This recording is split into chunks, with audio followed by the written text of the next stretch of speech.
Ignition running. Liftoff. We have a liftoff. Good evening. Welcome.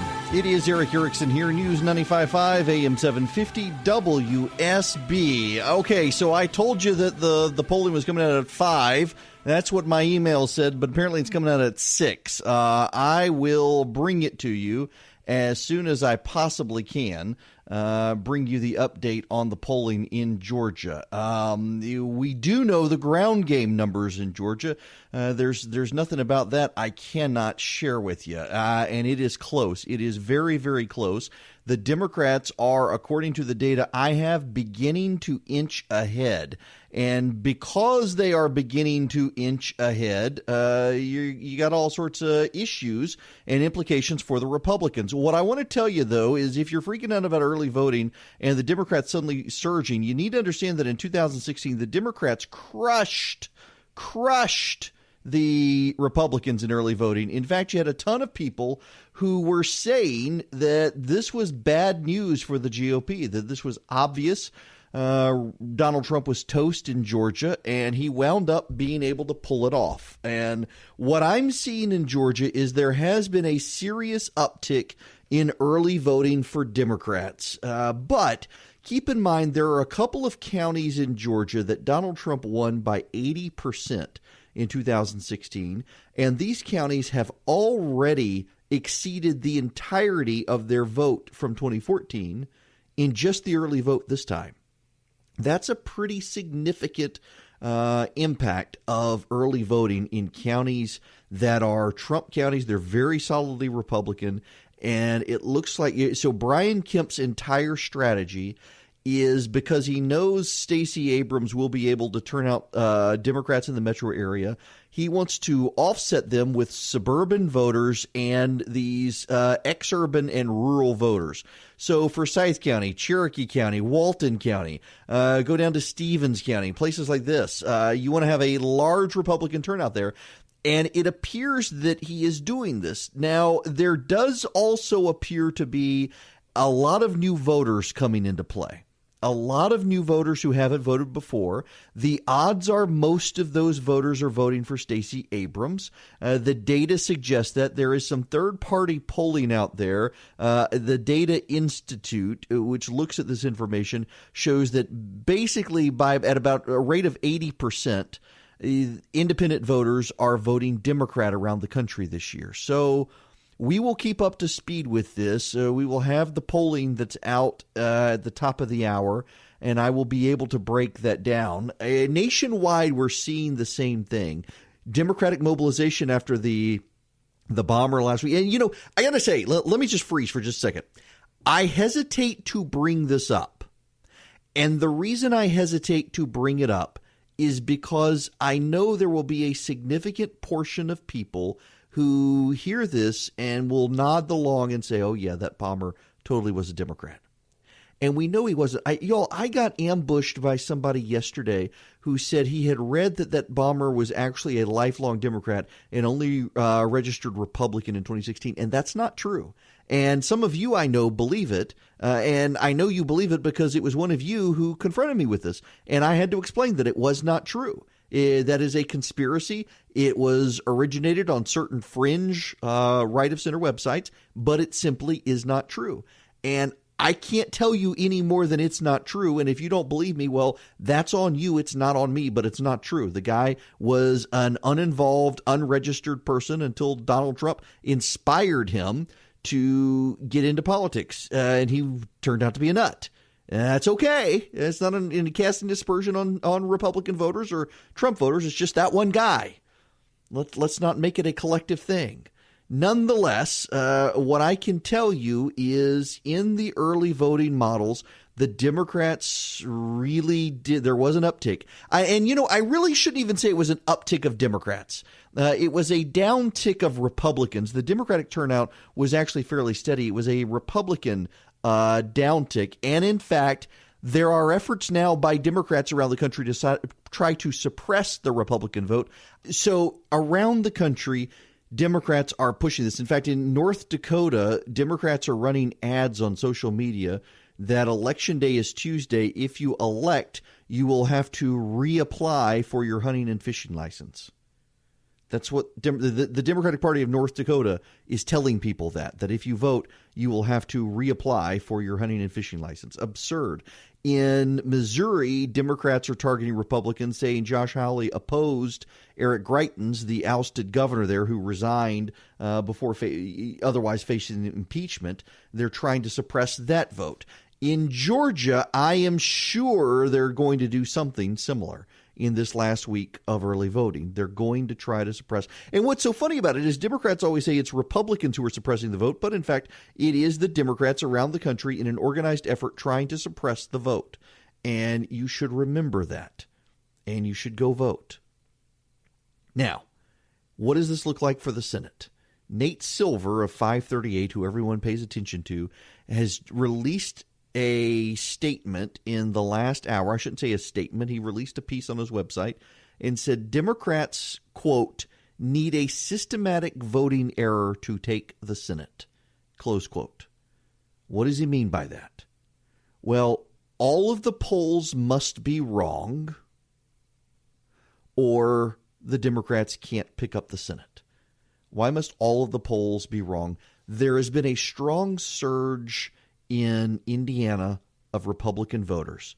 There's been a strong surge of Republican voters in Arizona and a strong surge of Republican voters in Montana and North Dakota and Missouri. Indiana, North Dakota, Missouri, and Montana are all states the Democrats currently control in the Senate. They are all states Donald Trump won in 2016, and they are all states showing a very sizable Republican wave in early voting.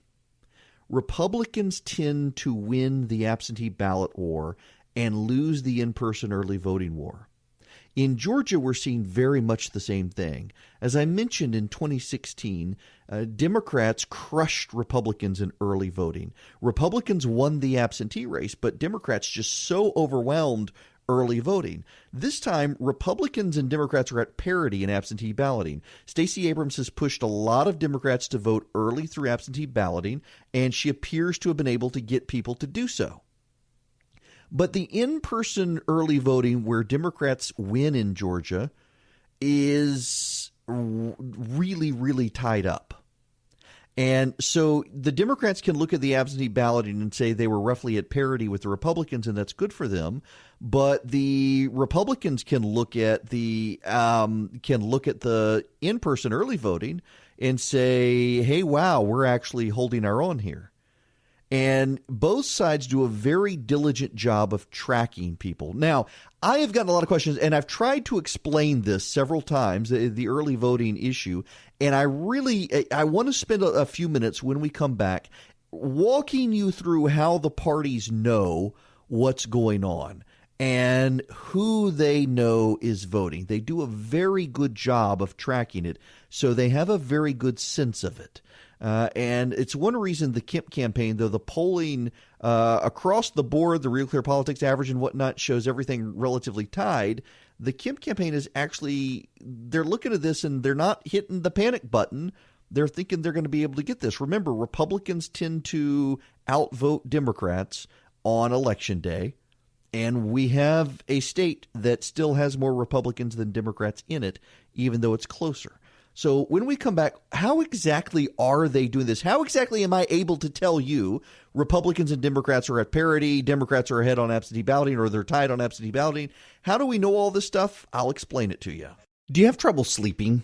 Do you struggle putting your kids to bed each night? When you sleep poorly, how does it impact the rest of your day? Well, there's a great app to help you get to sleep at night, and I can tell you we've started using it in our family. Jonathan Last, actually, a friend of mine from the Weekly Standard, recommended this. He and his family have used it for a very long time. The app is called Calm. We have gotten to the point now where our kids now sleep in separate rooms, and our youngest has wanted to sleep with the dog. Our oldest has wanted some sort of sound machine at night. Well, this app, Calm, it's the #1 app for sleep, meditation, and relaxation. It was named App of the Year last year by Apple. And if you head to calm.com/Eric, E-R-I-C-K, you'll get 25% off a Calm premium subscription, which includes hundreds of hours of premium programs, including sleep stories, which are bedtime tales for grown-ups designed to quiet your minds and relax your body.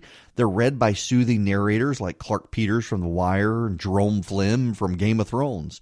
There are guided meditations on topics like anxiety, stress, and sleep, and there's soothing music and more. For a limited time, the Eric Erickson Show listeners get 25% off a Calm premium subscription at calm.com/Eric. That's CALM.com/ERICK.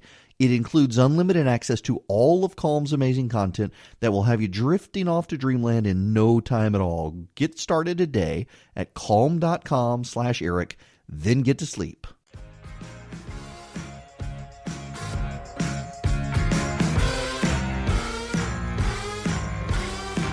Welcome back. It's 26 after the hour. Eric Erickson here.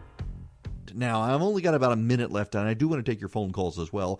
404-872-0750, 1-800-WSB-TALK. Also, this weekend, I am going to be, I've never been the Grand Marshal of a parade before. I'm going to be in Bostwick, the Cotton Gin Festival. It's a really big deal if you've never been to the Cotton Gin Festival in Bostwick.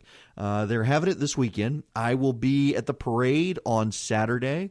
I'm not sure if the family will be with me yet or not. I believe Christy has a motorcycle ride she wants to do. The kids may come with me. Nonetheless, I will be there. So if you want to hang out, say hello, go to Bostwick this Saturday for the Cotton Gin Festival. I will be there hanging out. When we come back, we'll take your phone calls, 404-872-0750. And also, early voting, how do they know? At the top of the hour, the big new poll comes out, and I'll have the details for you as well.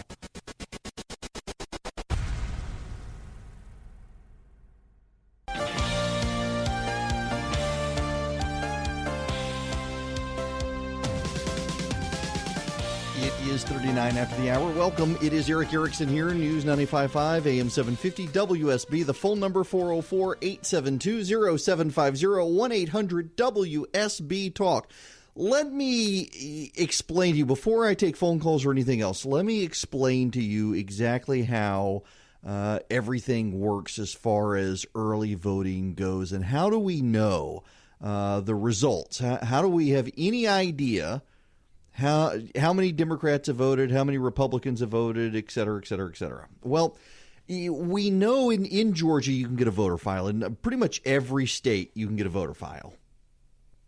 And what that voter file does is it shows people and classifies them by hard Republican, hard Democrat, soft Republican, soft Democrat, general-only voter, new voter, et cetera.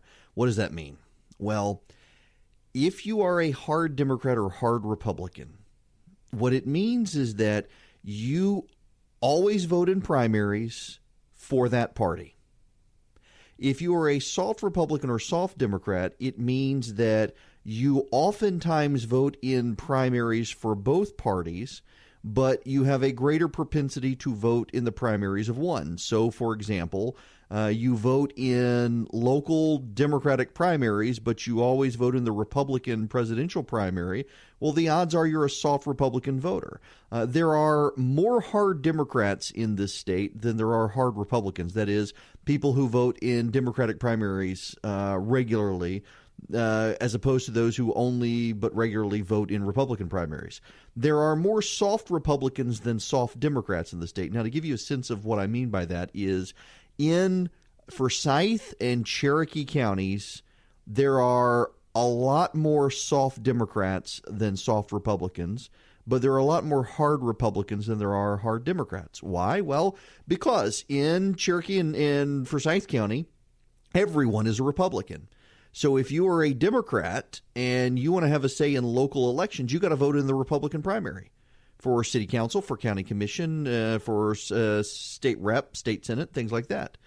But in South Georgia, in most of Georgia, actually, there are still a lot of people who vote Democrat in local elections, but are actually Republicans. But they have to vote in Democrats. I mean, take, for example, Bibb County. Bibb County in Middle Georgia, if you want to have a say in the district attorney, in the sheriff, in the clerk of court, anything like that, or take Henry County, same thing. You want to have a say in those races. Well, even though you're a Republican, in those elections, you've got to vote in the Democratic primary. Now, there are some Republicans who flat out refuse to vote in a Democratic primary. Those are your hard Republicans. But a lot of Republicans want to have a say in shaping their local races. They realize their counties are heavily Democrat at the local level, and so they go vote in those races. So there are far more soft Republicans in Georgia than there are soft Democrats, because there's a greater propensity to live in a county where local politics is Democratic, but national politics is Republican. Remember, it's only been about 2 decades, really less than that, where Republicans started voting consistently down ballot and up ballot for Republicans. For the longest time, up until really about 2010, you had Republicans would vote for federal elections Republican and state elections Democrat. The last decade has really been a major shift in the state in terms of that, but it leaves us with a data point that you need to understand. And so if you combine hard Democrats and soft Democrats in Georgia, they're actually outnumbered by the hard Republicans, soft Republicans. There may be hard Democrats in the state, but you combine the hard Republicans and soft Republicans, you vastly outnumber the Democrats. So it comes down to a turnout model in the state. And what happens with early and absentee voting is you can go see who's actually voted, and you can get an idea. You can also look at the counties. You can say X number of people have voted in this county. This county went 80% for Donald Trump. The odds are the overwhelming proportion of those are Republicans. The campaigns actually pay and get really good ideas based on who has and has not voted. They hire people to go around. They find those numbers. Let me give you the 2016 general election data. There were 5,443,046 registered voters at the time. There were 4,165,405 votes cast. That means 76.53% of voters cast. Now, presidential elections tend to have higher turnout than midterm elections, although this midterm is looking more like a presidential. What was the actual vote total? Well, Donald Trump won the state with 51%.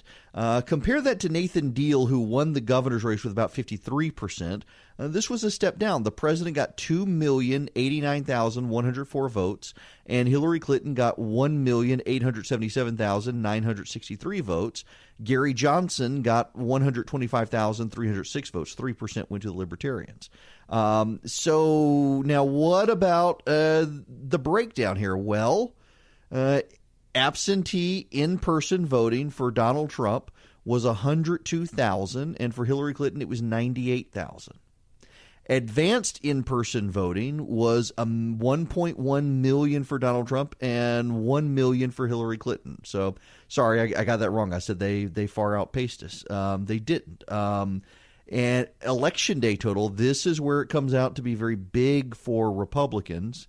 863,000 people voted for Donald Trump on Election Day. 753,000 voted for Hillary Clinton on Election Day. So about 110,000 more Republicans voted on Election Day than Democrats. It was very, very close in the advanced in-person voting. You only had about 100,000 more. Yeah, 100,000 more people voted early voting in person for Republicans than Democrats. And then there are the provisional ballots. New people, they may have gone to the wrong polls or whatnot. Democrats, it was 4,800 for them, 2,500 for the GOP. You don't have to worry about those too much.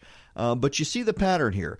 The Republicans actually tend to do very, very well in the in election day voting. Absentee balloting, 102,000 voted for Donald Trump by absentee ballot. 98,000 voted for Hillary Clinton by absentee ballot. So there's your perspective on the race. It's very, very close, and a very, very close race actually isn't bad for the GOP.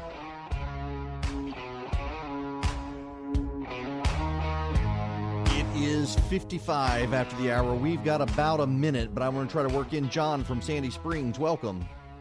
Yeah, hey, Eric. I really do appreciate the service you provide in helping us to understand our local politics. Thanks. I want to get some clarity on that, on the judge's decision yesterday about Brian Kemp and it being against him. Am I to understand that absentee ballots do not have to have matching signatures? And if so, is that not the only form of ID that's attached to a vote instead of having someone show an ID. So what the judges said is that if the ballots are rejected because their signature doesn't match the voter registration card, they've got to give the voter the opportunity to come forward and show that it is theirs. They're not going to auto count the ballots, and that's not what the judge has said. And there is a problem in that. Let's say you registered to vote 30 years ago, and so your current signature doesn't match your signature from 30 years ago. It is a valid point. That being said, no one's reported on how many absentee ballots this affects, and I'm told it's only 4 ballots. 4 ballots that this really affects. So that's not, I don't think, going to be a big deal. When we come back, the embargo will be lifted. I have the polling for you. This is probably the most credible poll we've seen in Georgia, and well over 1,000 likely voters. I will break it down for you when we come back.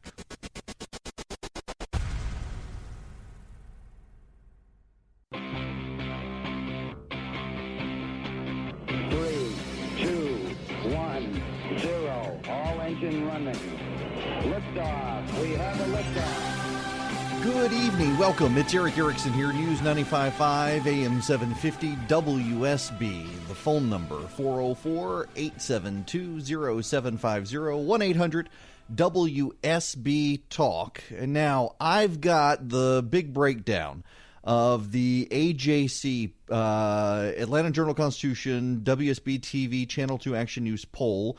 It was conducted by the University of Georgia School of Public and International Affairs. This is a very credible poll in that while I'm always a little bit skeptical of university polling, they put some time and diligence into this. You're talking a likely voter pool of 1,091 voters. Now, you don't get the full shift in the polling, I wouldn't suspect, because it's October 21st to October 30th is the polling group, which is very, very large gap for polling, but it is fairly common for media polling. Now, how does this break down? Well, according to the polling, Stacey Abrams is 46.9%, Brian Kemp has 46.7%. So basically, you're talking 47% for each of them, with a margin of error of 3%. This poll has shown consistently that the race is fairly well tied. I am told by people close to both campaigns that their internal polling largely reflects this, that the polling is very well tied up in the state of Georgia. It comes down to a turnout game. Now, there is some good news for Brian Kemp and Stacey Abrams below this. For example, Brian Kemp leads men 54-40, but Abrams leads with women 53-38. White women, however, are going with Brian Kemp 63% to Stacey Abrams 31%. They would both like to be doing a little better there, but this actually gives Kemp a little bit of leeway. Now, voters over 65 favor Brian Kemp. Voters under 29 back Abrams by 22 points. That's kind of to be expected. Stacey Abrams also is ahead with independent voters. They're only about 10% of the electorate, but she's beating Brian 53-25. Very, very intense polarization. Nearly 70% of voters say the midterm election is much more important or more important than past votes. That includes 68% of Republicans, but 3/4 of Democrats view it that way as well. Democrats highly mobilized in this race. Again, the AJC race has it a tied race, 47% for each. If we want to get into detailed tenths of a point, 46.9 for Abrams, 46.7 for Kemp. Here's the thing that I think you got to remember here if you're freaking out. What was the final Real Clear Politics polling average for Nathan Deal versus Jason Carter?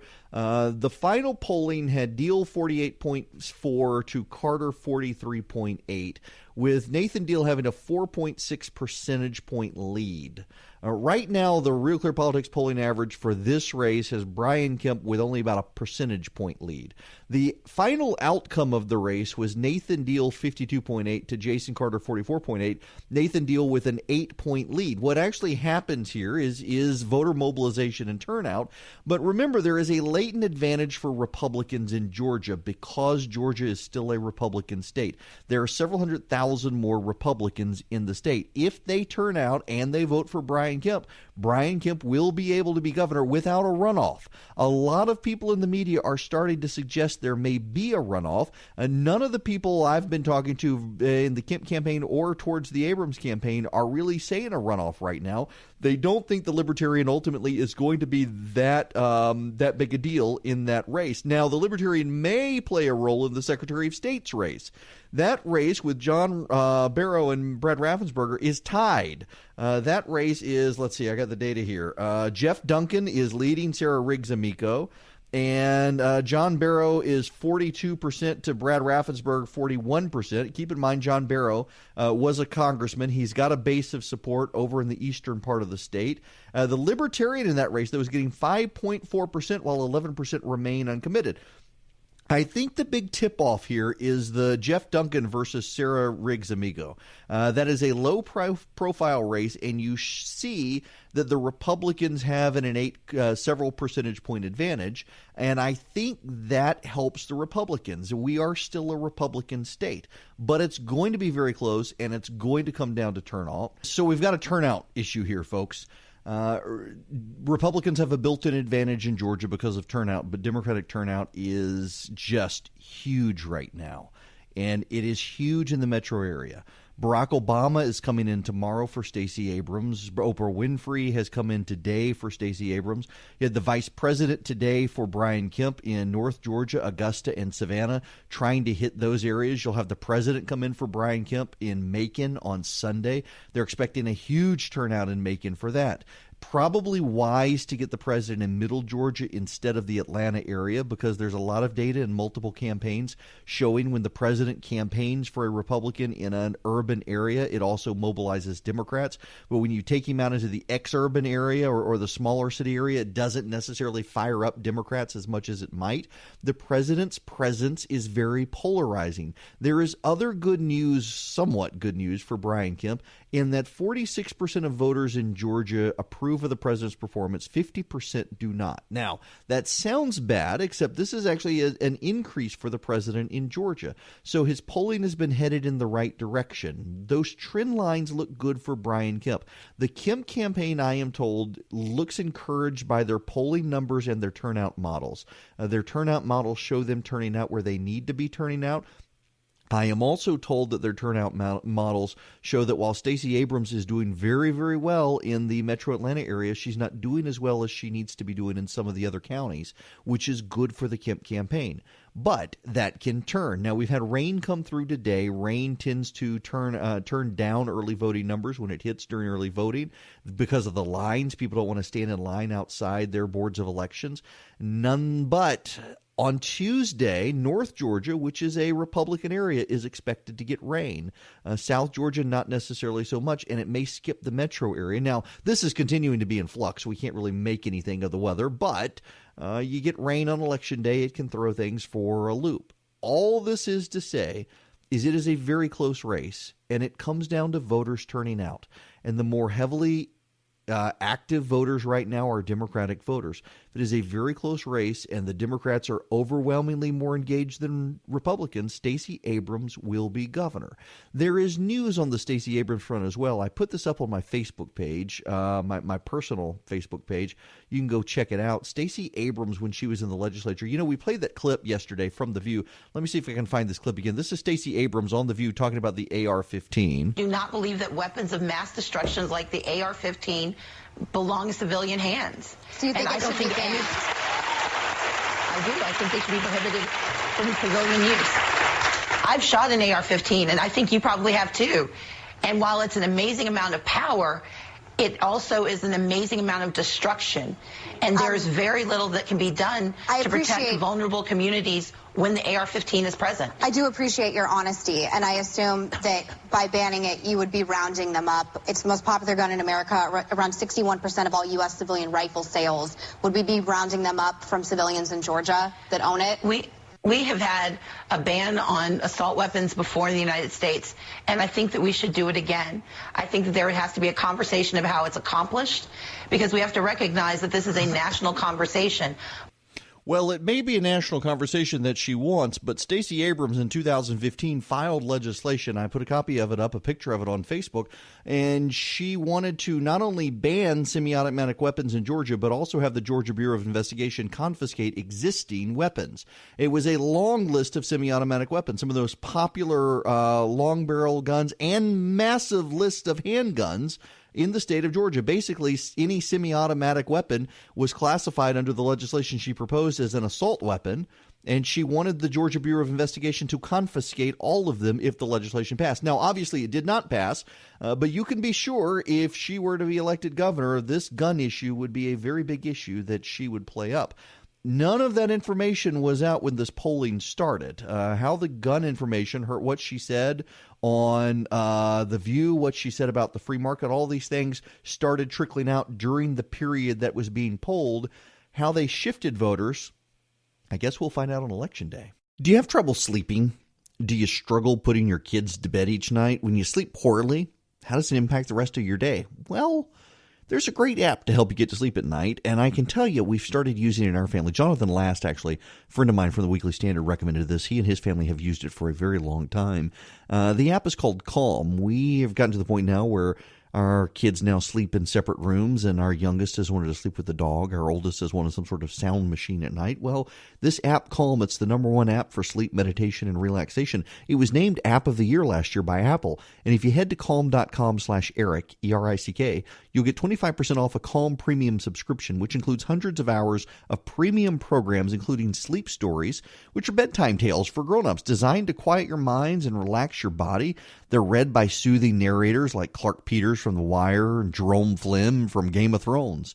They're guided meditations on topics like anxiety, stress, and sleep, and they're soothing music and more. For a limited time, the Eric Erickson Show listeners get 25% off a Calm premium subscription at calm.com/Eric. That's calm.com/ERICK. It includes unlimited access to all of Calm's amazing content that will have you drifting off to dreamland in no time at all. Get started today at calm.com/Eric, then get to sleep.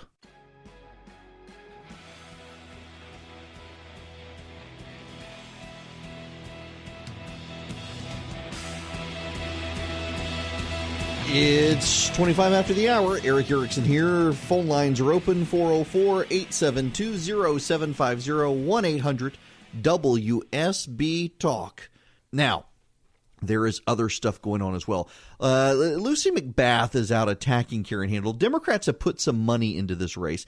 I don't know what they're seeing. My guess is that they're trying to get Republicans to freak out and spend some money in this race. The Atlanta suburbs, though, are showing a high turnout. I suspect that everything is okay there, but Lucy McBath is going after Karen Handel. And one of the attacks that she's making is on pre-existing conditions. Now, Karen refused to sign on to supporting the Obamacare repeal unless pre-existing conditions were protected. And she's co-sponsored H.R. 1121 that would protect pre-existing conditions, so that if Obamacare gets repealed, the pre-existing condition provision won't.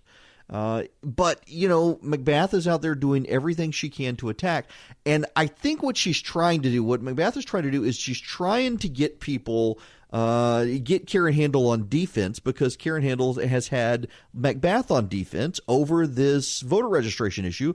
Lucy McBath, as you'll recall, has lived in Tennessee. Her husband, she's described as a permanent resident of Tennessee. And while they were living in Tennessee, she was taking a homestead exemption in Cobb County. Those local sorts of things matters, and she's trying to come up with something to force Karen Handel on defense. I don't know that it'll work. Now, let's go back to the phones. Rhonda from Grayson, you're up next. Welcome. I just wanted to say that do you think that the runoff would benefit Stacey Abrams because the Democratic base is so fired up, especially us African Americans? They are very fired up, and the Republicans do have some concern about that. I do think, though, that you got to go back to the Saxby-Chambliss race, his last time running for the Senate, when you had a situation where it was forced with Jim Martin, I believe it was, forced into a runoff. and Republicans were able to outpace Democrats. It'll certainly be closer. The Democrats certainly are more fired up, but historically Republicans have an easier time getting Republicans to go back for a runoff. One of the reasons is this. The Abrams campaign has somewhat premised her election on an early vote absentee ballot model that Republicans tend to use. And she's doing a very good job of it, but she has had to do it over a 6-month period. This would only be a 1-month runoff cycle. And because it's a 1-month runoff cycle, it would be very, very hard to reduplicate that absentee ballot effort when it's a habit and pattern for Republicans to do that. So I think Republicans would still have a slight edge there.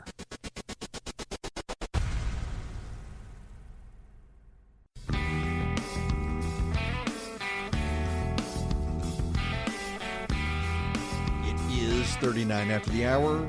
It is Eric Erickson here. Let's go back to the phones. I want to go to David in Forsyth. Welcome. Yes, good afternoon, Eric. How are you doing, sir? I'm good. How are you?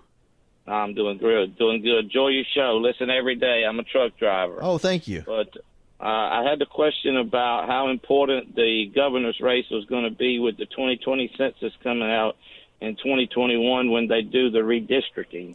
Oh, huge, because the governor will have a veto power over any maps the legislature draws, and they're not going to have a supermajority in the legislature anymore. Republicans will lose seats in the state legislature just because of the shifts in Atlanta. They'll still have a majority, but they won't have a supermajority. They won't be able to override a gubernatorial veto of maps. So if you get a Democrat in the governor's mansion, that will blow up on Republicans when it comes to the census after 2020. That's something Republicans need to remember, and it's something that's going to actually wind up impacting races around the country.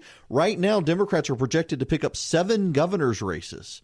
And with 7 governor's races, that really will shift. And in some states where Republicans have a lock right now, that'll shift redistricting fights. That'll impact congressional races. It'll impact state House and state Senate races all over the country. Very big deal. Great question there, David. And I don't know that enough people appreciate that. The phone number here, 404-872-0750, 1-800-WSB-TALK. Jon Stewart is making news. Remember him, the original Daily Show guy? He's out saying that President Trump is really taking advantage of the egos in the media, that he is able to do things that others probably couldn't do because of his willingness to attack the media and play to their egos, harming their egos, gets them fired up. And I think he's right on this. There is new polling out that suggests that 2/3 of Americans now believe that the media divides the country. In fact, more people believe the media divides the country than the president divides the country. I want to go full circle last night. I get to repeat myself from last night largely because I know everybody was out trick-or-treating anyway, so you didn't hear the Don Lemon soundbite, but you need to hear this Don Lemon soundbite. When we talk about media, polling, and divisions, listen to Don Lemon talking to Chris Cuomo on CNN. I keep trying to point out to people not to demonize any one group or any one ethnicity, but we keep thinking that the biggest terror threat is something else. Some people who are marching, towards the border like it's imminent. And when the last time they did this, a couple hundred people came, and they, most of them did get into the country. Most of them got tuckered out before they even made it to the border. So we have to stop demonizing people and realize the biggest terror threat in this country is white men, most of them radicalized to the right. And we have to start doing something about them. There is no travel ban on them. There is no ban on, they had the Muslim ban. There is no white guy ban. So what do we do about that? So we got to stop demonizing people because white guys are the real terrorists in this country. Y'all, I like Don Lemon. I do. I know none of you do. I like Don Lemon. I like Don Lemon because, we've been friends for a while. We have never not enjoyed each other's company. He's a fun guy to hang out with. We have got to be friends when I was at CNN, but this is just Trump derangement syndrome. And, you can like someone and disagree with their politics. And I'm just struggling to understand why an anchor on CNN, a network that prides itself on giving objective news, is out saying that white men are the real terrorists. We need to stop demonizing people, but we need a white person travel ban. And saying it to Chris Cuomo, who's a big liberal, who's just nodding along sympathetically with him.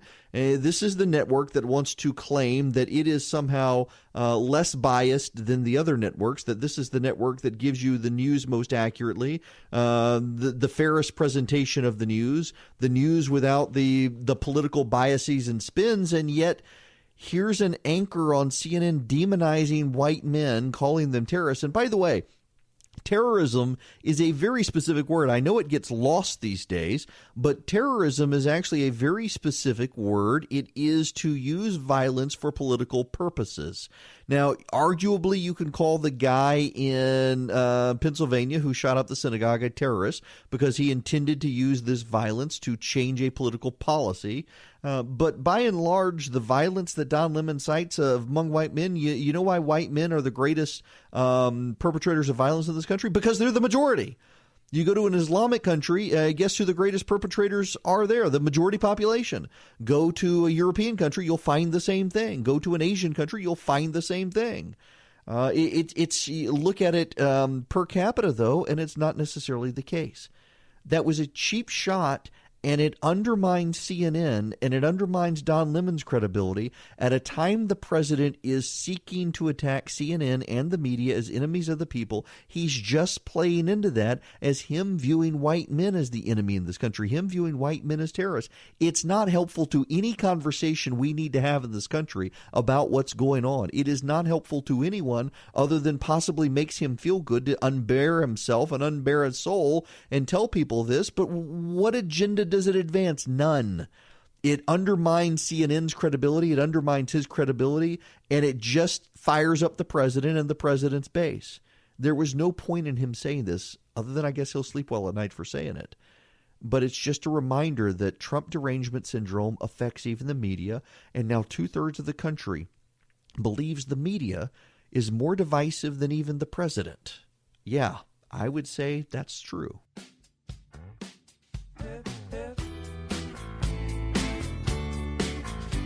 It is 54 after the hour. Eric Erickson here. The phone number, well, it's too late in the show to give you the phone number, isn't it? I have seen several people on social media, Jerry being one of them, who's listening right now, saying, talk me off the ledge about this governor's race. What good news can you give me? I wish I had some to give you. I will tell you that the odds are Republicans do okay, because if you go back to 2006, when the Great Blue Wave swept America, Republicans were spared in Georgia. Republicans tend to have a better ground game in Georgia than Democrats, and there are more Republican voters in Georgia than there are Democrats. But, and this is key here, Stacey Abrams has been laying the groundwork for this for 4 years. While Republicans in the state were squabbling over how to move the state and what to do with their party, Stacey Abrams has been laying the groundwork. And you've got to give her credit. Whether you like Stacey Abrams or not is irrelevant. She has for 4 years wanted this, and she has been laying the groundwork for this. And she's been blessed by having Donald Trump in the White House. However much you like him, there is someone who hates him as much as you like him in Georgia. And they are as fired up to vote as you are. So it's going to be a very close race. I do think that Brian Kemp has the right strategy, and that is to maximize his vote out of Atlanta to minimize her vote increase in Atlanta. Working counties where Donald Trump had an overwhelming influence, though the numbers are not as big as what you can get in Cobb, Gwinnett, and Fulton County, combined, they can offset those counties if it's enough. Keep in mind, you only have to go back 2 years ago, and Donald Trump beat Hillary Clinton in Georgia. It was close, but Hillary Clinton got about 45% of the vote. That is what we've seen all along in Georgia, whether you're talking about Roy Barnes against Nathan Deal, whether you're talking about Jason Carter against Nathan Deal, whether you're talking about Michelle Nunn against David Perdue. Time and time again, we see a cap for Democrats at about 45% in Georgia. Now, Donald Trump did worse than Republicans typically do in Georgia, but that's because a lot of people voted third party. You add all the third party and write-in candidates together, and Trump's number would have gone up. You still got problems, though. I'll tell you what, I'm going to keep taking your questions at Facebook. I'm going to do Facebook Live at facebook.com/EW Erickson as soon as I get off the air. So go to facebook.com/EW Erickson right now, and I'll answer more questions.